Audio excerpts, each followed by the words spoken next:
This patient died on May 31st, 1940 from labor pneumonia. On the grounds of what is now known as Central State Hospital, She was sent to bed on Saturday night and given no medicine. Ada Doss Campbell took her last breath. She had a rapidly advancing labor pneumonia bilaterally. Dr. Renee Campbell says it's difficult reading these medical records 8 decades later. She went on to pleurisy with effusion and died from professional neglect in the early stages of her illness. And those 2 words, she says, are the worst of all. It's really horrible to see it in writing. Yeah. Dr. Campbell is a UK faculty member and longtime social worker. She has a lengthy resume, including advocacy work and research.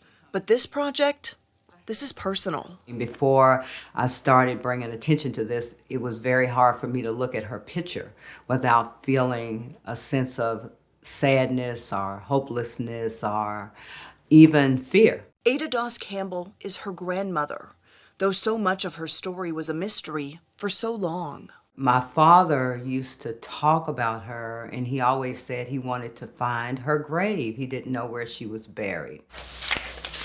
After her father's sudden death, Campbell felt called to start finding answers. I think I went to the city clerk's office, and then I started just looking, and I stumbled upon her name. And I found that she had been in the city jail. And, you know, a long time ago, and even now, that's where they put individuals who had mental problems. She kept reading, finding her grandmother was transferred from the jail to the colored ward at Central State Hospital. That's where she died. They wrote that she died of professional neglect in the early stages of her illness. It seems to me that they did not value her as a human being. Campbell fought for access and received the records in the 1980s, but it wasn't until earlier this year that she started looking at her grandmother's death under a different lens. Because of everything that's going on in the world, all of the things that were happening here in Louisville, as far as injustices are concerned, I said, you know, this is a good time for me to go ahead and follow up on this research. She called the hospital, who agreed to install a plaque telling her grandmother's story. She called state representatives, who recognized the injustice. Today, in loving memory and honor of Ada Doss Campbell. There was a citation of adjournment that was read on the House of Representatives floor, Kentucky House, on February the 4th. In honor of my grandmother. But those acknowledgments didn't provide the peace Campbell says she was hoping for,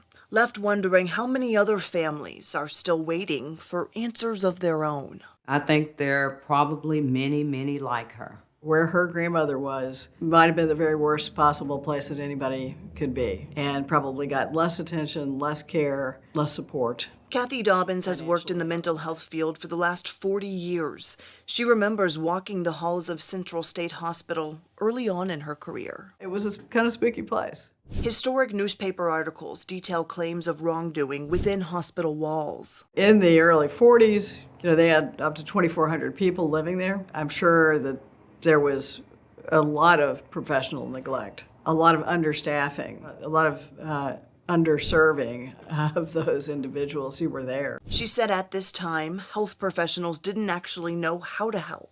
People didn't know what to do. The state didn't know what to do. Even well-meaning physicians didn't know what to do. There were no medications. They weren't using medications to treat the symptoms of these illnesses. So the idea that people died when they should have lived isn't a stretch, she says. I know there are stories like that. There's no question. But how many?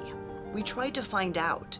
Central State Hospital was owned then and is still owned today by the state of Kentucky. It operates as an accredited psychiatric hospital in LaGrange, and Dobbins says the care happening there today meets all of the industry standards. We've come a long way. Still, we filed an open records request with the state, asking for death certificates and physician notes for patients who died at the facility between 1930 and 1950.